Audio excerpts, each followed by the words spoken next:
Assalamualaikum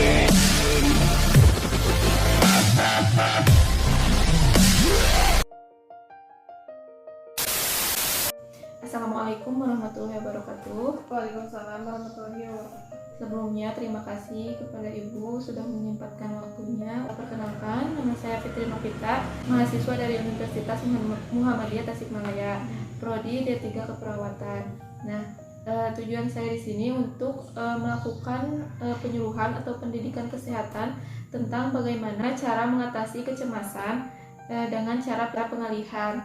Nah, untuk rangkaian acaranya, yang pertama pembukaan, yang kedua pemaparan materi, yang ketiga yaitu evaluasi atau tanya jawab, yang keempat yaitu penutup. Nah, sebelum kontrak waktu kurang lebih 30 menit ya. Nah, untuk tempatnya di sini saja ya, Bu. Iya. Nah, untuk persingkat waktu, saya akan membacakan materinya terlebih dahulu. Iya. Nah, tujuannya di sini ada dua, yaitu tujuan umum dan tujuan khusus. Untuk tujuan umumnya, setelah dilakukan pembelajaran selama 3 menit, ibu-ibu dapat memahami dan mengetahui cara mengatasi kecemasan.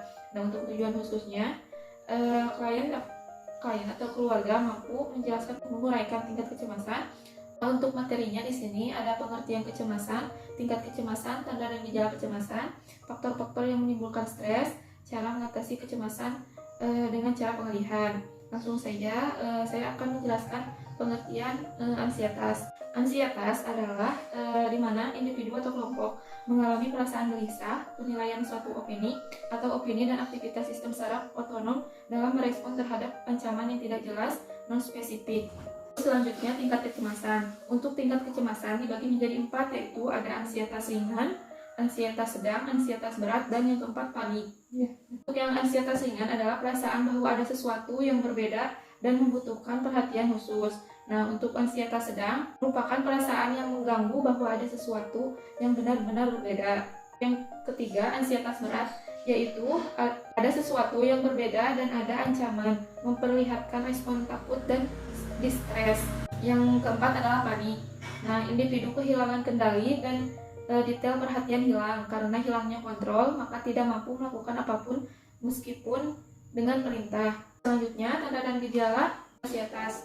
Untuk tanda gejalanya itu gejala motorik meliputi gemetar, muka tegang, nyeri otot, nyeri dada, letih, pegal, sakit kepala, dan sakit leher. Nah, untuk gejala otonomik, hiperaktivitas saraf otonomik, terutama saraf simpatis, ditandai dengan gejala palpitasi, hiperhidrosis, sesak napas, diare, anestesia, dan lain-lain. Nah, untuk yang ketiga yaitu khawatir, rasa khawatir yang berlebihan terutama mengenai hal-hal yang belum terjadi seperti mau mendapatkan musibah. Contohnya seperti sekarang ada COVID, itu bisa menjadi faktor terjadinya ansietas atau kecemasan.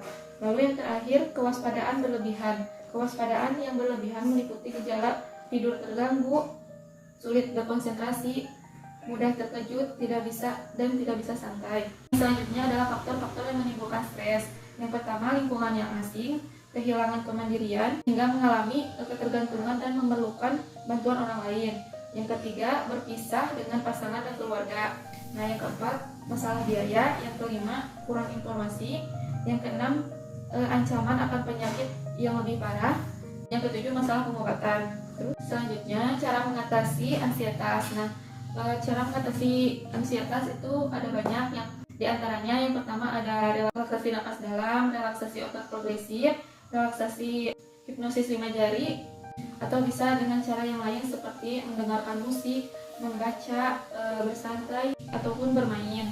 Nah, mungkin untuk materinya ini cukup sampai Sudah selesai.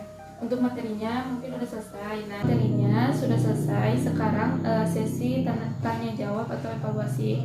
Nah, sekarang apakah ada yang mau ditanyakan, Ibu? Ada. Apa? Nah, kan tadi itu di cara mengatasinya ada 3. Nah, mau bertanya yang tentang relaksasi hipnosis 5 jari. Nah, itu caranya bagaimana? Untuk cara hipnosis 5 jari itu sebenarnya mudah ya. Yang pertama, cari tempat yang nyaman, terus usahakan pikiran dan badan ibu rileks. Nah, yang pertama tutup mata terlebih dahulu, lalu tarik napas dalam sebanyak 3 kali.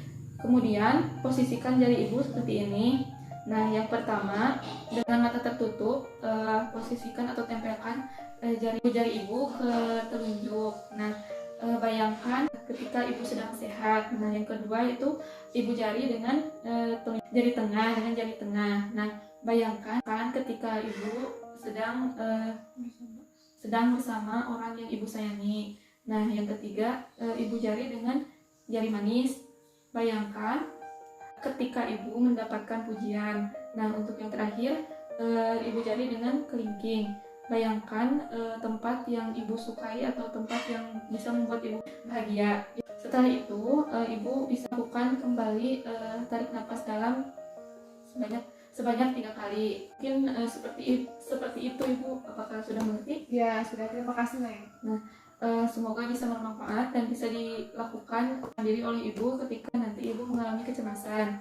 Nah, mungkin ibu dicukupkan sekian. Apakah ada yang mau ditanyakan lagi? Tidak ada, sudah. Semoga bisa bermanfaat dan bisa diterapkan di kehidupan sehari-hari. Mungkin sekian penyuluhan dari saya. Saya mohon pamit. Terima kasih atas perhatiannya. Assalamualaikum warahmatullahi wabarakatuh. Waalaikumsalam warahmatullahi wabarakatuh.